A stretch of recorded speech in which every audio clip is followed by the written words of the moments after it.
কুমিল্লার এক পাগল মাইজভান্ডারির খলিফা, সে আবার একটা গান গেয়েছে। এই গানটা আপনার ইউটিউবে সার্চ দিলেও পাবেন। কয়, মুর্শিদ খোদা মুর্শিদ রাসূল, দিলে মুখে করছি কবুল। ওরে মুর্শিদ খোদা মুর্শিদ রাসূল, ওরে দিলে মুখে করছি কবুল। শুনে মোল্লার গোষ্ঠী ফতুয়া দিল, আমি নাকি কাফের হইয়াছি। ওরে ওরে মোল্লার গোষ্ঠী ফতুয়া দিল, আমি নাকি কাফের হইয়াছি। আমি আর যাব না বন্ডের কাছে, তওবা করেছি। আমি আর যাব না মোল্লা পাড়ায়, তওবা করেছি। নজরুল্লাহ 3 দিন পরে বললেন আপনারা। মুর্শিদ মানে তো পীর সাহেব। কয়, মুর্শিদ খোদা মুর্শিদ রাসূল, দিলে মুখে করছি কবুল। শুনে মোল্লার গোষ্ঠী ফতোয়া দিল, আমি নাকি কাফের হইয়াছি। আমি আর যাব না মোল্লার কাছে, তওবা করেছি। উনি নাকি খাঁটি দিলে তওবা নসুয়া করছে, আলেমদের কাছে যাবে না। তাই বললাম, বেটা আলেমদের কাছে যাওয়ার জন্য তো ভাগ্য লাগে। হারামজাদাদের কপালে কোনোদিন আলেমদের সোহবত নসিব হয় না। তেরা বলে যে আলেমের কাছে যাবো না, কি সমস্যা ভাই? হুজুর আলেমরা আমার কাফের কয়। আপনাদের হুজুরদের তো শুধু কাজই হলো কাফের কাফের কাফের বলা, তো আপনারা আমারও কাফের কয়ে দিয়েছেন। আমি বললাম, কাফের যে কইছে কারণটা কি কয়? আলেমরা অহেতু কাউকে কাফের বলে না, কাফেররাই কাফের বলে। কত গান কি কারণে কাফের বলছে? হুজুর আমি একটা গানের মধ্যে ছোট্ট করে একটু বলছিলাম, পীরি খোদা পীরি নবী। হুজুর এতটুকু বলছি। আমি বললাম, এতটুকু কথা এটা হারামি। তুই তোর পীর রে খোদা বলবি, রসুল বলবি, আলেমরা তোরে কাফের বলবেন, আব্দুল কাদের জিলানি কইবেন? বলেন তো, যারা পীর রে খোদা মনে করে, রসুল মনে করে, মুসলমান না বেঈমান? আরো জোরে কন। এই গত কিছুদিন আগে আমাদের বাংলাদেশে আর একটা সরকার ছিল, আবুল সরকার। আবুল সরকার একটা গান গাইছে, কয় আল্লাহ প্রেমের। এরা আমি বুঝাচ্ছি এটা যে তারা ওই আমাদের যে আল্লাহ, আমরা যাকে বিশ্বাস করি, সাত্যবক জমিন আসমানের স্রষ্টা যে আল্লাহ, ওই আল্লাহকে ওরা বিশ্বাস করে না। ওরা গাইতেছে, কয় আল্লাহ প্রেমের বান্দা হইয়া আমার বাইচা থাকার আশা নাই। আল্লাহ নামের বান্দা হইয়া বাইচা থাকার আশা নাই, ভাবে বাইচা থাকার আশা নাই। মুর্শিদ নামে কাফের হইয়া, মুর্শিদ নামে কাফের হইয়া আমি যেন মইরা যাই। আমরা প্রেম ভালোবাসা চাই কার? আল্লাযীনা আমানু আশাদ্দু হুব্বাল লিল্লাহ। ঈমানদাররা সবচাইতে বেশি ভালোবাসে কার? এরা গাইতেছে, আল্লাহ প্রেমের বান্দা হইয়া আমার বাইচা থাকার আশা নাই, তবে রশিদ চাঁদের কাফের হইয়া আমি যেন মইরা যাই। আমি বললাম, আমিন। তুই এমনি মর। আবার কয়, কাবা ঘরের খাদেম হতে আমার মন চাইল না এই জগতে। ওর নাকি কাবা শরীফের খাদেম হইতে মন চায় না। কার? আবাল সরকারের। কাবা ঘরের খাদেম হইতে মন চাই না মোর এই জগতে। কাবা ঘরের খাদেম হইতে মন চায় না এই জগতে। কাবা ঘরের খাদেম হইতে মন চাহে না এই জগতে। দয়াল বাবার পায়খানাতে, দয়াল বাবার পায়খানা, আমার মুর্শিদ বাবার পায়খানাতে আমি যেন ডিউটি পাই। কাবা ঘরের খাদেম হতে আমার মন চাইল না এই জগতে, তবে রশিদ চাঁদের পায়খানাতে আমি যেন চাকরি পাই। কন আমিন। আরো জোরে কন নাউজুবিল্লাহ বলবেন না? কত বড় কথা! বলে আল্লাহর নামের প্রেমিক হইতে চাই না, বাবার নামের কাফের হইতে চায়। এই সব অর্থ একটাই তারা বুঝাতে চায়, আসল আল্লাহ হলো পীর। বিশেষ করে টাঙ্গাইল এবং মানিকগঞ্জ এই অঞ্চলটায় কিছু ভণ্ডদের আবির্ভাব আছে। এই ভণ্ডরা কয় যে আমরা শরীয়ত মানি না। আছে না নাই? কি মানে? মারেফত। আমরা শরীয়ত মানি না। অথচ ওদেরকে যদি জিজ্ঞেস করেন তুমি ওয়াহাবি না সুন্নি, কইব সুন্নি। তো সুন্নি তুমি আবার শরীয়ত মানো না, এটা কেমন কথা ভাই? শরীয়ত কাকে বলে? বাংলাদেশের টোটাল আইন কানুন যার মধ্যে লেখা, এই বইটার নাম কি বলেন তো? সংবিধান না? সংবিধান। সংবিধান মানে বাংলাদেশের সমস্ত আইন ওই বইটার মধ্যে লেখা। যদি বাংলাদেশের সমস্ত আইনের সম্বলিত গ্রন্থের নাম যেমন সংবিধান, ইসলামের কোরআনের আইন, নবীজির আইন, সাহাবার আইন, ইজমা কিয়াসের টোটাল আইনের নাম শরীয়ত। কতক্ষণ? তাহলে যদি কোনো কুলাঙ্গার কয় যে আমি শরীয়ত মানি না, তার অর্থ দাঁড়ায় সে কোরআনও মানে না, নবীও মানে না, সাহাবাও মানে না, ইসলামও মানে না। আমাদের সুস্পষ্ট বক্তব্য হলো ওই ভণ্ডদেরকে আমরা মুসলমানের জাতও মনে করি না। এরা আমাদের নাম দিছে আমরা শরীয়তি মোল্লা, আর এরা মারেফতি পাগলা। এদের পাগল ছাগল যখন মরে তো কবরে তো মোমবাতি জ্বালায় দেয়, আর আমাদের হুজুরদের কবরে তো মোমবাতি নাই। আচ্ছা বলেন তো, কবরে মোমবাতি জ্বালানো জায়েজ না হারাম? জোরে কন। এরা নিজেদের কবরে মোমবাতি জ্বালায় আবার গান গায়, পাগল মরলে বাতি জ্বলে, মোল্লা মরলে জ্বলে না। আছে না? আপনাদের দিকে নাই মনে হয়। পাগল মরলে বাতি জ্বলে, মুন্সি মরলে জ্বলে না, পাগলার কাছে খোদাই থাকে, কানার দলে দেখে না। টুনটুনা টুনটুন আছে না নাই? তাই আমি বললাম মোমবাতি আগুন তো তোদের কবরে জ্বলার কথা, আমাদের কবরে জ্বলবে কা? দুনিয়া থেকে তোরা আল্লাহ রসুলের শরীয়তটা বাদ দেওয়ার কারণে মরার আগে যে জাহান্নামের টিকিট কাইটা কবরে গেলি, তুই কবরে যাওয়ার সাথেই যে তোর কবরে জাহান্নামের আগুন যে দাউ দাউ করে জ্বলে, তার প্রমাণ তোর কবর অপরও জ্বলে। এরা বলে যে আমরা অন্য কিছু মানি না, তো কারে মানো? কয় বাবা। আপনারা আশ্চর্য হবেন, এই বাউলরা আছে না বাংলাদেশে, বাউল, এই বাউলদের এরা কিন্তু আল্লাহকে মানে না। হ্যাঁ, এরা আল্লাহকে মানে না। এরা স্পষ্ট তাদের বইয়ের মধ্যে লিখেছে, যেই আল্লাহরে দেখা যায় না ওই আল্লাহ মানি না। জোরে কর নাউজুবিল্লাহ। এই যে শাহ আব্দুল করিম একজন গায়ক ছিল না বাংলাদেশে, এই আমার লালন সঙ্গীতের মধ্যে আসে শাহ আব্দুল করিম, এবং এই বাংলাদেশে বাউল বইয়ের মধ্যে আছে, আমি একটু পরে খুলবো। স্পষ্ট লিখেছে, যেই আল্লাহকে দেখা যায় না ওই আল্লাহর ইবাদত করি না। তো কোন আল্লাহর ইবাদত করো? কই যে আল্লাহরে দেখা যায় তারে ইবাদত করি। সেটা আবার কোনটা? বলে পীরই খোদা। আসতে বলে নাউজুবিল্লাহ। আমরা হুজুরা তো মুখস্থ বললে আপনারা বিশ্বাস করেন না, এই জন্য আমি ওদের কিছু কিতাব নিয়ে আসি। আলহামদুলিল্লাহ, আল্লাহ পাকের মেহরবানি, আমি হুজুরের তো ছাত্র।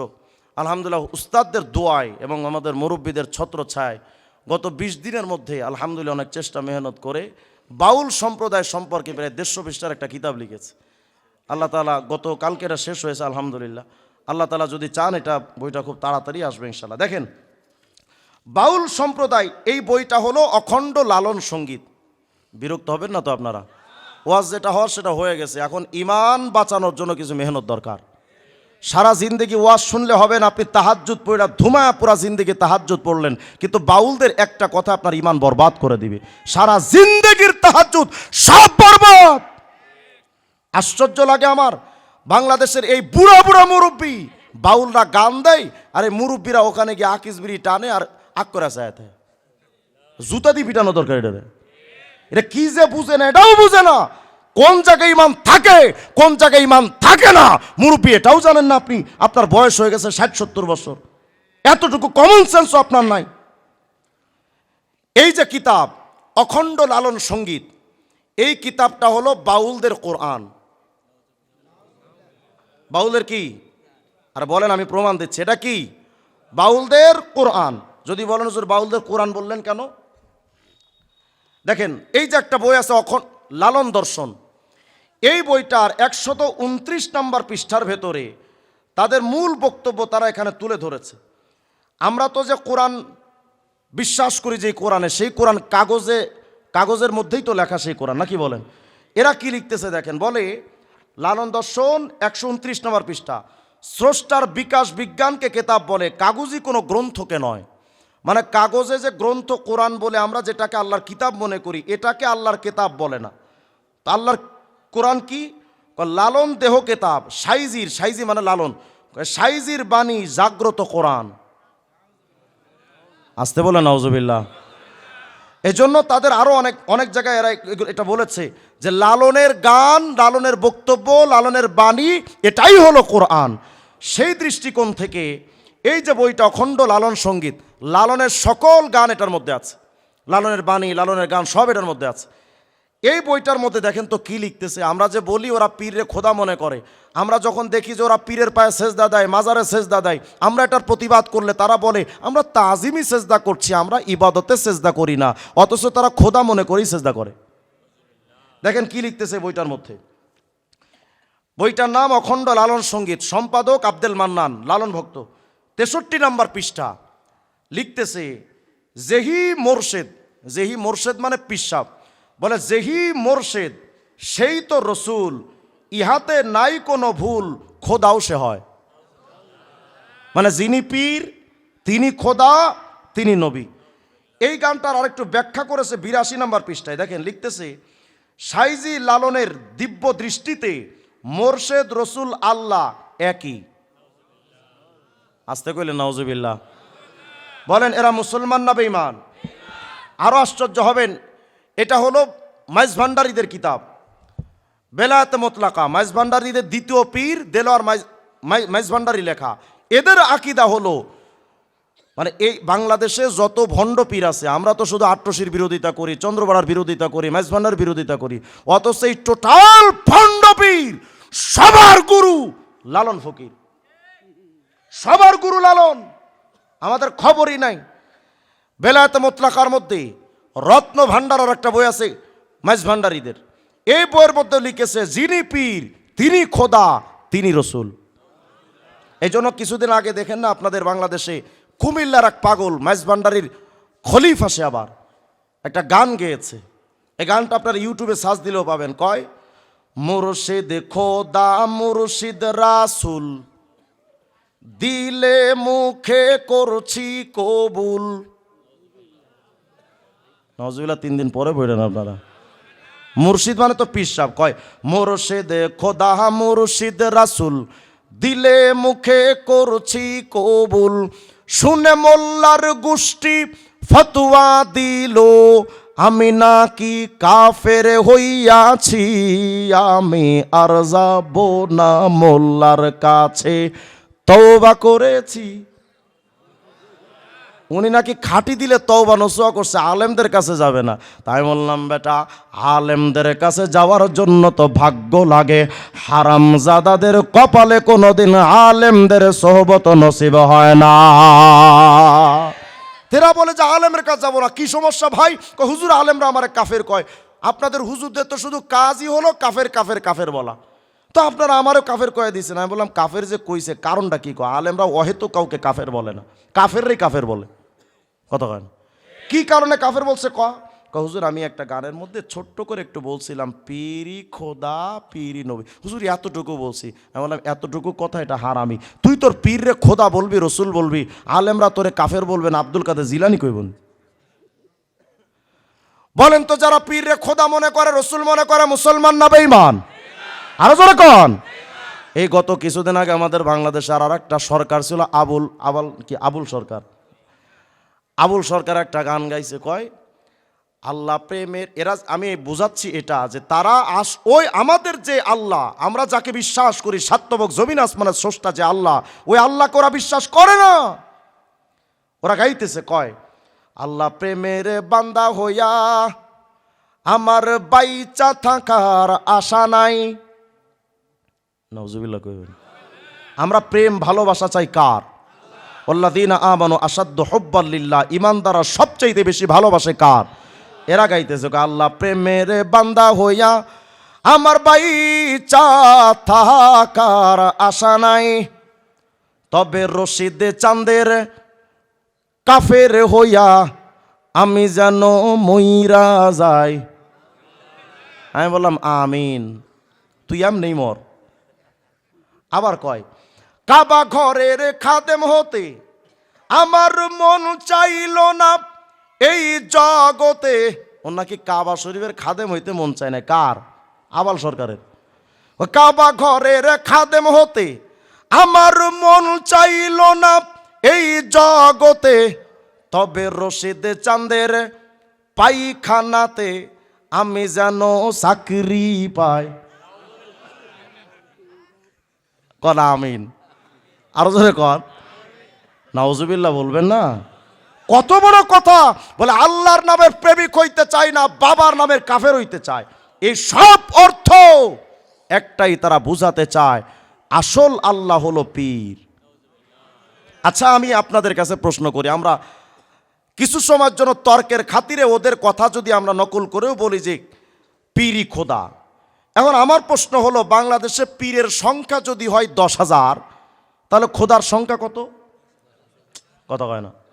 অথচ কুল হু আল্লাহু আহাদ, আল্লাহ বলেন আল্লাহ, লা ইলাহা ইল্লাল্লাহ, আল্লাহ ছাড়া কোন ইলাহ, লাউ কানা ফীহিমা আলিহাতুন ইল্লাল্লাহু লা ফাসাদাতা, দুই খোদাই হইলে তো মারামারি লেগে যেত। কথা কয় না। বলেন আল্লাহ, কোন পীর কি আল্লাহ হতে পারে? এরপরে শুধু তাই নয়, এই লালন দর্শন বইয়ের 103 নম্বর পৃষ্ঠার মধ্যে আরো স্পষ্ট করে লিখেছে, আমরা যে বাউলদেরকে কাফের বলি কেন? আপনাদের একটা স্বভাব খারাপ। আলেমরা যদি কোনো ব্যাপারে ফতুয়া দেয়, আপনারা বলেন যে এই যে উগ্রবাদ, এই হুজুরদের কাজই এটা, শুধু কাফের কাফের ফতুয়া দেওয়া। আলহামদুলিল্লাহ, আলেমরা পড়াশোনা করেই কাফের ফতুয়া দেয়। মুখস্থ বিদ্যা আমাদের বলার অভ্যাস নাই। দেখেন এই যে বইটা লালন দর্শন 103 নম্বর পৃষ্ঠায় লিখেছে, বলে লালনকে কোনো ঐতিহাসিক ব্যক্তিত্ব রূপে ধরে নিয়ে আমরা এগোতে পারি না। আমাদের কাছে তিনি চিরন্তন, শাশ্বত, মূল সত্তা। আস্তে কন, আরো জোরে কন, চিরন্তন সত্তা, আল হাইয়ুল। আপনারা আয়াতুল কুরসি জানেন না? আল্লাহু লা ইলাহা ইল্লাহু আল হাইয়ুল কাইয়ুম, চিরন্তন, চিরসত্তা একমাত্র কে? আর এরা বলে লালনই চিরন্তন। তাই বললাম, লালন যদি চিরন্তন হয় তো ঠাড়া বইরা মরছে কেডা? এজন্য তারা বলছে, দেখেন, যেহেতু লালনই তাদের কাছে খোদা, বেদ, গীতা, ত্রিপিটক, বাইবেল কিংবা আল কোরআনের মতো, তার মানে লালনের বাণীও চিরন্তন ও অবিনাশী। মানে কোরআনের মতোই লালনের বাণীটাও চিরন্তন। আমি আপনাদের কাছে জানতে চাই, এরা যে গানের আয়োজন করে, আপনি নিজেও তো ওটার চাঁদা দেন। মনে করেন যে এরা পাগল ছাগল শুধু গান গাইতে আসছে, বাস তারা আসছে, আমরা তাদেরকে সহযোগিতা করছি। কিন্তু মনে রেখেন, বাউলরা তাদের ভ্রান্ত মতবাদ প্রকাশ করার সবচেয়ে বড় মাধ্যম হলো মারেফতে গানের আসর। এই গানে গানে তারা মুসলমানদের ঈমান হরণ করে, আর আপনি এটা চুপচাপ বসে বসে শোনেন। বলেন তো, আমাদের নবীর পরে আর কাউকে মানা যাবে? বলেন যাবে? জামে সগীরের মধ্যে হাদিস আসছে, 7674 নম্বর হাদিস। রাসূলুল্লাহ সাল্লাল্লাহু আলাইহি ওয়াসাল্লাম বলেন, শোনো উম্মত, লাউ নাযালা মূসা, এই জামানায় যদি মূসা নবীর আগমন হয়, ফাত্তাবাতুমুহু, তোমরা যদি মূসা নবীকে মানতে শুরু করে দাও, লা দালালতুম, অবশ্যই তোমরা পথভ্রষ্ট হয়ে যাবে। নবীজির এই হাদিস দ্বারা কি বোঝা যায়? এই জামানায় আমাদের নবীকে বাদ দিয়া আল্লাহর সত্য নবী মূসা আলাইহিস সালামকেও মানা যাবে? কিয়ামতের আগে ঈসা নবী যে আসবেন, তাকেও আমাদের নবীকে বাদ দিয়া ঈসা নবীকেও মানা যাবে? আর ঈসা নবী নিজেও তো তার ধর্ম পালন করবেন না। যেহেতু এখানে আমার উস্তাদে মোহতারাম আশরাফুজ্জামান সাহেব হুজুর আছেন, আমি যদি ভুল করি, হুজুর তো, আমি তো সরাসরি ছাত্র হুজুরের, আমাকে এখানে হুজুরের শাসন করার অধিকার তো আগের থেকেই প্রতিষ্ঠিত। আমি ভুল বললে হুজুর অবশ্য আমাকে শুধরে দিবেন। সুস্পষ্ট বক্তব্য, হযরত ঈসা আলাইহিস সালাম আসবেন দুনিয়াতে, কিন্তু ঈসা নবী নিজের ধর্ম এই যুগে এসে পালন করার সুযোগ পাবেন না, অধিকার দেওয়া হবে না, অনুমতি দেওয়া হবে না। ঈসা নবী আমার নবীর মতো টুপি পরবেন, আমার নবীর মতো দাড়ি রাখবেন, আমার নবীর মতো পোশাক পরবেন, নবীর ইসলামী শরীয়তের পুরাটাই তিনি অনুসরণ করবেন। নিজের অতীতের ধর্ম পালন করা নবীর জন্য সুযোগ নাই। সেখানে নবীকে বাদ দিয়া কোন পীরকে মানা যায়? অথচ তারা কি বলতেছে দেখেন, এই যে বইটা অখণ্ড লালন সঙ্গীত, এই বইটা 57 নম্বর পৃষ্ঠার মধ্যে কি আশ্চর্য কথা। 57 নম্বর পৃষ্ঠা লিখতেছে, লালনের একটা গান, মোরশেদ যা ইশারা দেয় বন্দেগীর তরিক সেই হয়, এটা একটা গান। এই গানের ব্যাখ্যা করেছে একটু নিচে, লিখেছে, মোরশেদ রূপে আল্লাহ, নাউজুবিল্লাহ বলে না, আল্লাহ নাকি পীরের রূপে আছে। এই যে একটু আগে বললাম না, এরা পীরে খোদা মনে করে, এই যে এরা মনে করে এই যে পীর আছে মোরশেদ রূপে, এই মূলত আল্লাহ। এই যে লিখতেছে কেন, বলে মোরশেদ রূপে আল্লাহ, যার জন্যে যে সাধন পদ্ধতি দান করেন সেটাই তার জন্যে পালনীয় অপরিহার্য ধর্মবিধান বা শরিয়ত। মানে পীর যেটা বলবে ওটাই হলো শরীয়ত। তারা এক জায়গায় লিখেছে একই ধাঁচের নামাজ সারা জিন্দেগির জন্য, এটা কনফার্ম হওয়া ঠিক না। এক একজন এক এক তরিকায় নামাজ পড়বে। পীর যাকে যে পদ্ধতি দিবে সেই পদ্ধতিতে সে নামাজ পড়বে। আমি জানতে চাই এই বাউলরা মুসলমান না বেঈমান? আরো জোরে কন, আরো জোরে বলেন। যদি কোনো বেঈমান এই এলাকায় এসে মারেফাতে গানের নাম দিয়া যদি এই এলাকায় ঢোকার চেষ্টা করে, প্রশাসনকে বাধ্য করবেন তাদেরকে এলাকায় ঢুকতে যেন দেওয়া না হয়। যদি ঢুকে যায় জুতা দিয়ে পিটাবেন। প্রস্তুত থাকবেন ইনশাআল্লাহ। অতীতে অনেক বাউল গান হয়েছে, আমার বাংলাদেশে বাউলদের মাধ্যমে অনেক আলেম ওলামা নির্যাতনের শিকার পর্যন্ত হয়েছে, কিন্তু সেই যুগ পেরিয়ে গেছে। এই বাংলার জমিন শাহজালাল ইয়ামানির পণ্যভূমি। এখানে কোনো কুফরি শক্তিকে এখানে উত্থান হতে দেওয়া ঠিক হবে না।